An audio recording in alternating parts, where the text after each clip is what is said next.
Corona virus سے بچنے کے لیے آب زمزم پینا اور سلان اعوان. سنا ہے کہ آب زمزم جس نیت سے پیا جائے وہی چیز حاصل ہوتی ہے. کیا ہم کو کورونا وائرس سے بچنے کی نیت سے پی سکتے ہیں؟ کیا ہم آب زمزم کو نیز آب زمزم؟ اچھا بھائی، یہ انہوں نے جو پوچھا ہے، آب زمزم کھڑے ہو کر پینا چاہیے، بیٹھ کے پینا چاہیے جیسے پانی پینے کا طریقہ ہے. باقی جو آپ نے پوچھا ہے کہ کورونا کی بیماری سے آب زمزم میں شفا ہے، آب زمزم سے ہر بیماری میں شفا ہے، اور حدیث میں آتا ہے جس نیت سے پیا جائے وہی چیز حاصل ہوتی ہے. تو اگر کوئی شفا کی نیت سے آب زمزم پیتا ہے تو انشاءاللہ اللہ سے امید ہے فائدہ ہوگا. لیکن حدیث میں جو یہ چیزیں آتی ہیں نا کہ فلاں چیز میں شفا ہے، فلاں چیز میں شفا ہے، اس کا مطلب یہ نہیں ہوتا کہ وہ ظاہر پر نہیں ہے حدیثیں. جیسے قرآن میں آتا ہے شہد میں شفا ہے، لیکن آپ شوگر کے مریض کو شہد پلائیں گے تو وہ تو اور مرے گا. تو حدیث کے الفاظ میں عموم ہوتا ہے، مگر اس میں خود بخود کچھ تفصیلات ہوتی ہیں. شفا ہے یعنی بیسیکلی یہ چیز شفا کے لیے بنی ہے. اب کون سی چیز کس کو کس وقت فائدہ دے گی، یہ کام ڈاکٹروں کا ہے، طبیبوں کا ہے، حکیموں کا ہے، جو ماہر حکیم ہے وہ بتائیں گے. یہی وجہ ہے کہ ایسا نہیں ہے. جیسے دیکھیں نبی صلی اللہ علیہ وسلم نے فرمایا کہ کلونجی میں موت کے سوا ہر بیماری کی شفا ہے.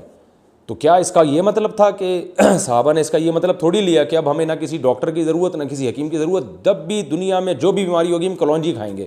ایسا نہیں ہے. خود نبی نے بھی ایسا نہیں کیا کہ ہر بیماری میں آپ صلی اللہ علیہ وسلم نے صرف کلونجی ہی کھائی ہو. تو اور پھر صحابہ کی حکومتیں دنیا میں قائم ہوئیں، باقاعدہ طبیب وجود میں آئے، میڈیکل سائنس کی بنیادیں رکھی گئیں، دوسری قوموں سے فائدہ اٹھایا گیا. تو اس میں یہ نہیں تھا کہ بس اب چونکہ کلونجی میں ہر بیماری کی شفا ہے تو لہذا اب ہر ایک کو ہر موقع پہ کلونجی ہی دینی ہے. بھائی شفا ہے، کتنی مقدار میں کھانے میں ہے، کس ٹائم پہ کھانے میں ہے، اور کس طریقے سے کھانے میں، یہ ایک بڑا تفصیلی موضوع ہے. تو اسی طرح یہ جو سنامکی کا آپ نے سنا ہوگا کہ جی کورونا سے وہ لوگ قسمیں اٹھا کے کہہ رہے ہیں کہ صبح اس کو یہ سنامکی کھلاؤ اور رات تک شفا نہ ہو تو میں اتنے کروڑ روپے دوں گا. تو آپ جا کے ان سے کروڑوں روپے لیں گے، لوگوں کو بیوقوف بنا رہے ہیں، یہ حدیثوں کی غلط تشریح کر رہے ہیں. تو جیسے کلونجی میں ہر بیماری کی شفا ہے، تو اگر سنامکی میں بھی حدیث میں آتا ہے تو اس کا یہ مطلب نہیں ہے جو مطلب لوگوں نے نکالا ہوا ہے. بھائی شہد میں ہر بیماری سے شفا ہے، لیکن آپ شوگر کے مریض کو 4 چمچے شہد پلا کے تو دیکھیں، وہ تو مر جائے گا فوراً، شوگر کا لیول اتنا ہائی ہوگا اس کا.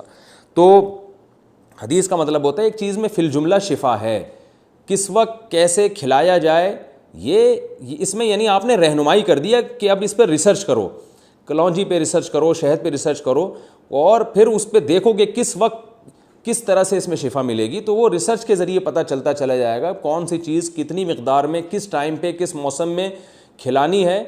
تو اس سے اور پھر یہ بھی ممکن ہے کہ ایک وقت میں شفا ہو، دوسرے وقت میں وہ بیماری کا ذریعہ بن رہی ہو. تو یعنی شفا اس میں فی الجملہ ہے نا. تو جیسے ہو سکتا ہے کہ ہم چینی کھانا چھوڑ دیں اور شہد کھائیں تو شوگر سے ہماری حفاظت ہو جائے، اس معنی میں شوگر سے شفا ہو، لیکن شوگر ہونے کے بعد کھانے میں جو ہے نا وہ نقصان ہو اس سے. تو یہ جو احادیث ہے نا ان کا یہ مطلب جو آج کل لیا جا رہا ہے یہ کبھی بھی کسی نے نہیں لیا. تو اس لیے زمزم میں بھی شفا ہے. اب کتنی ہے کیسے ہے یہ اللہ ہی بہتر جانتا ہے. تو آپ زمزم پیا ضرور کریں، لیکن زمزم پی کے یہ اعتماد کر کے بیٹھ جانا کہ اب مجھے کورونا میں احتیاط کی ضرورت بھی نہیں ہے، اور مجھے جو ہے کیا نام ہے جو ہے وہ بس مریض کو اب ڈاکٹر کے پاس لے جانے کی بھی ضرورت نہیں ہے، بس اب یہ زمزم سے ہی شفا ملے گی، یہ ٹھیک نہیں ہے. خود نبی صلی اللہ علیہ وسلم کا اپنا عمل اور صحابہ کا اپنا عمل اس کے خلاف ہے. انہوں نے بیماریوں میں ڈاکٹروں سے حکیموں سے اس دور میں علاج کروایا ہے، صرف زمزم پر اکتفا نہیں کیا گیا. تو باقی دوسرا ایک مسئلہ یہ بھی ہوتا ہے کہ ان چیزوں میں جو شفا ہوتی ہے عین ممکن ہے کہ جس بیماری کے لیے آپ پی رہے ہو اس بیماری سے شفا نہ ہو، لیکن اس کے بدلے میں اللہ دوسری بیماری سے آپ کو شفا دے دے. تو یہ بھی حدیث میں یہ چیز بھی شامل ہو سکتی ہے، یعنی یہ چیز بھی حدیث کے مفہوم میں داخل ہے. جیسے ہم کہتے ہیں نا کہ دعا لازمی قبول ہوتی ہے، تو کس طرح سے قبول ہوتی ہے یہ اللہ ہی بہتر جانتا ہے. جو چیز آپ مانگ رہے ہیں بعض دفعہ وہ نہیں ملتی، اس کا الٹرنیٹ مل جاتا ہے. تو عین ممکن ہے زمزم میں آپ کو شفا مل رہی ہو، لیکن جس بیماری کے لیے آپ پی رہے ہیں اس بیماری کو اس طرح سے فائدہ نہ پہنچا رہی ہو، کسی دوسری طرح سے اس بیماری کے سائیڈ ایفیکٹ سے آپ کو روک رہی ہو جو آپ کے مشاہدے میں نہ آ رہا ہو. تو اس لیے بس ان تمام چیزوں کو اچھی نیت سے استعمال کر لینا چاہیے کہ بھئی زمزم میں شفا ہے تو ہم پئیں گے انشاءاللہ. لیکن اس پر اس طرح سے اعتماد کر کے بیٹھ جانا کہ اب ہمیں کوئی دوا کی ضرورت نہیں ہے، یہ نبی صلی اللہ علیہ وسلم اور صحابہ کے اپنے عمل کے خلاف ہے اور اسلاف کے عمل کے خلاف ہے.